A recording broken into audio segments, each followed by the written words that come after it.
Well, it has come to an end. I have finally managed to conquer the Shawscope Volume 1 set, which was one of my favourite releases of last year from Arrow, which was it's just outstanding in almost every way. Now, I utterly adored this set. I loved the packaging of it. When you start to open up and go through these titles, you get some wonderful artwork on the side. You get all the various extras that come within this. Some movies are standalone, some movies are doubled up, like this set here. But all in all, you get 8 titles comprising of 12 movies on this one, all of which are varying degrees of entertaining. Some are fantastic, some are merely just good, which is wonderful. And at the end of this one, you also get 2 CDs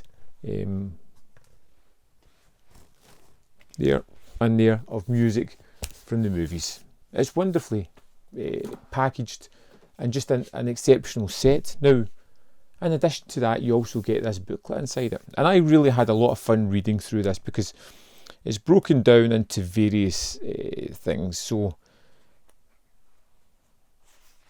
for instance, we have a brief history of the Shaw brothers.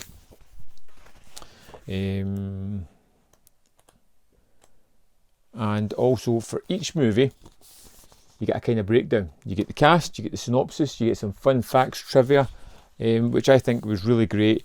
And I kind of, each time I watched a movie, I read a little bit about it, and it was fantastic. And it's got some wonderful images in it as well, which, yeah, some various movies. I wanted to talk a little bit about this set because of a lot of the things that were on it that were fantastic. Now, there is a wealth of extras that come along with this as well as getting the movies in such wonderful condition and some of the best transfers I've seen. You get a wealth of extras. You get lots of stuff of people talking about the movie. You get Tony Raines giving you a history of Shaw Brothers, which was one of my favourite extras on this disc. There are so many commentaries. There are so many pieces of additional material. It's an absolute joy to run through. And I have been over the moon going through this set, taking my time and making sure that I got to see everything that I utterly wanted to do, to make sure I savoured it. I didn't rush through it. I wasn't in a hurry to get through this one. I didn't often watch movies back to back. I think I did it once one day, but I tried to spare them out and let myself think about them a little bit. Now, 12 movies in this set, and I just wanted to briefly touch or rank even the chronology of where I put them in order. You know, the top 12 of these Shaw Bros movies. So at number 12, the kind of least favourite one in this one was Five Shaolin Masters. This was a kind of sprawling epic.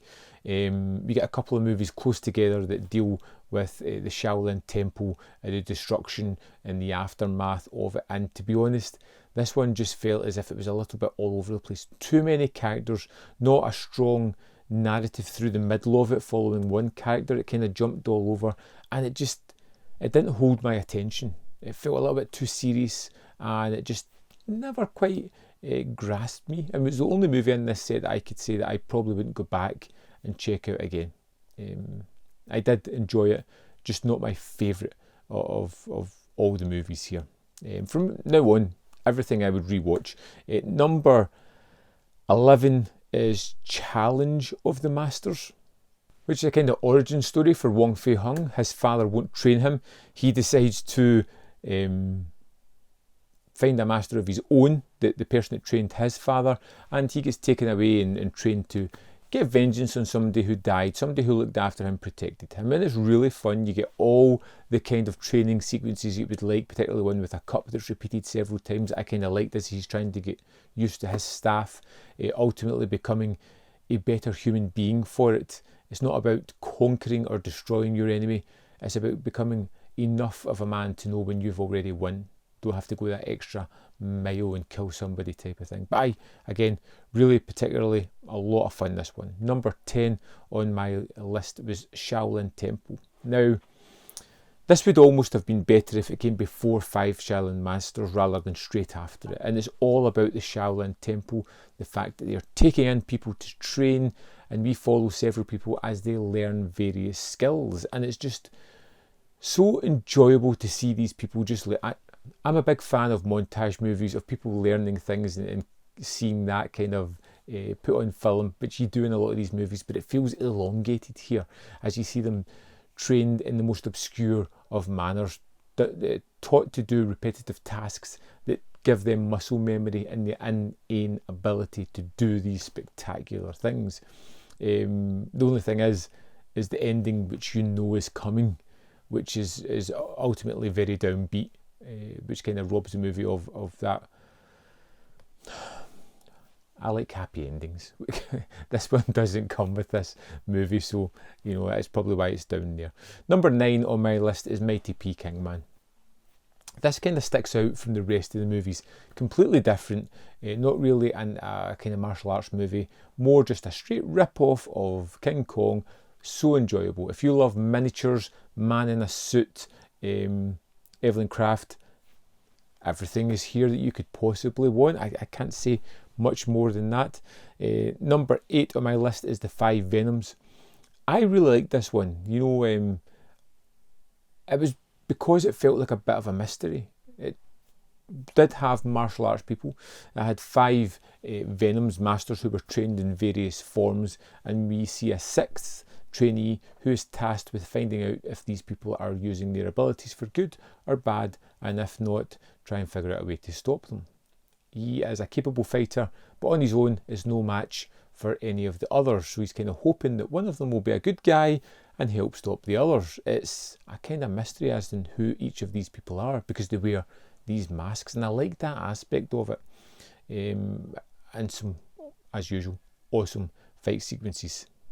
Number 7, Executioners from Shaolin. I enjoyed because it had such a strange storyline, such a strange way of tackling a story, where it normally would have a maybe 10-minute prelude to give our character the reason for wanting vengeance. This movie has almost an hour of creating various characters and seeing their demise that influence other people and give you that historic revenge that people seem to be after in this one. I thought the fight sequences were excellent. There is some terrific deaths. There is a bad guy that you're hoping you get to see his comeuppance, and of course, in good fashion, you do right at the end of it. Number 6, Heroes from the East. One that didn't seem to be as popular with anybody else, but I just had pure joy with this one. Like I said in my review, it's like a Scott Pilgrim version of a Shaw Brothers movie. He has to defeat 7 people to win back the honour and hand of his bride. And these people are trained in various different martial arts or weapons, and he has to beat them in a fair fight. Nobody really dies in this one. It's all about honour, it's all about showing your abilities, and it just was so entertaining. And when it gets to the last half of the movie, it just becomes fight scene after fight scene after fight scene, and it is glorious, right up to the ninja fight at the end of this one. Number 5, Crippled Avengers, a movie where people who are cast aside, who are made crippled by a deliciously bad guy, they learn to use their perceived weaknesses as a strength to battle the bad guys, and some of the fight sequences are just so fun. The characters are so enjoyable, and it's such a weird, unusual movie. The kind of thing that probably wouldn't get made, or definitely wouldn't get made these days. Number 4, Chinatown Kid.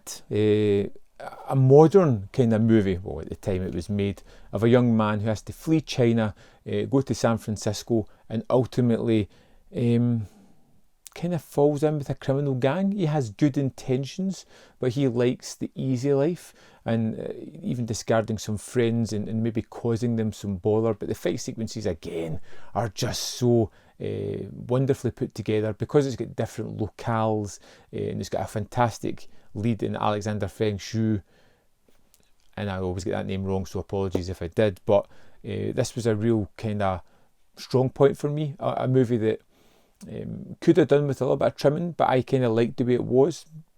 Pacing is a little bit odd, but man, I enjoyed the characters, the fight sequences were terrific, and I liked the change of location. Number 3 on my list is Dirty Ho.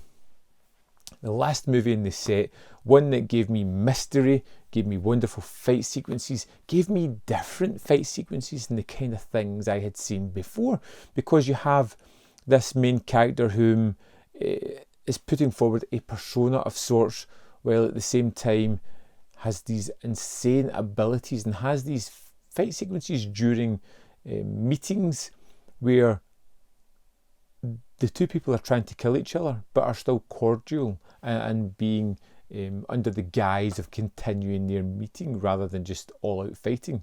I love those fight sequences. Completely bonkers but terrific at the same time. Number 2 on my list, and this was really tough, and I'm still uncertain. I'd probably make them joint one if I could, but we'll go for The Boxer of Shanghai as my second favourite title. Just watching this main character who just loved to test his abilities, who just loved to have these fights and see how good he really was an absolute joy. And he's always got a smile on his face. Watching him rise through the ranks, realise that he doesn't want to be a criminal, wants to give back to the poorer elements of society, and only wants to take money from the sort of criminal elements, was a nice kind of Robin Hood aspect to this story of a man who just wanted to fight and be good at it. And it ends with this utterly jaw-dropping 20-minute fight sequence that is just exhaustive watching. But man, it's so energetic. It's so many hordes of bad guys just getting their comeuppance. All the while, our hero has an axe in the stomach while doing it. Tremendous stuff. Absolutely fantastic. And the first movie from the set, and my number 1, is King Boxer, The Five Fingers of Death.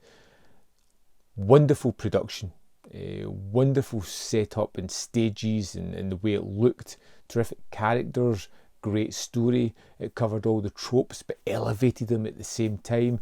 Gave us that kind of wonderful music cue we've seen in Kill Bill. It kind of influenced that. We get a lead character that's wonderful to follow along. King Boxer was everything I could hope for, and as an opener for this set was absolutely just terrific. I can't rave about the Shaw Brothers Shawscope Volume 1 set highly enough. I am super excited about Volume 2. I only had one movie that I probably wouldn't go back to again in this one, just because it was all over the place. I can't see me pulling any fun out of it. But this set was just exhaustive. The extras are exemplary. The movies were so fun and varied and different. I thought the booklet was amazing. A couple of pages on each movie with the same kind of layout, giving you extras and trivia and cast was exceptionally well done, as well as the essays in it. And the CDs was just a terrific addition as well. This was an amazing set. I know I've said it a couple of times, but it really was. If you haven't got it, strongly suggest picking it up. Can't wait in part 2. I'd love to know your thoughts on this set, so let me know what you think of it. As always, more content up here. If you want to see more of my stuff, click that like button because it really does help. And yeah, I'll see you next time on Man v Film.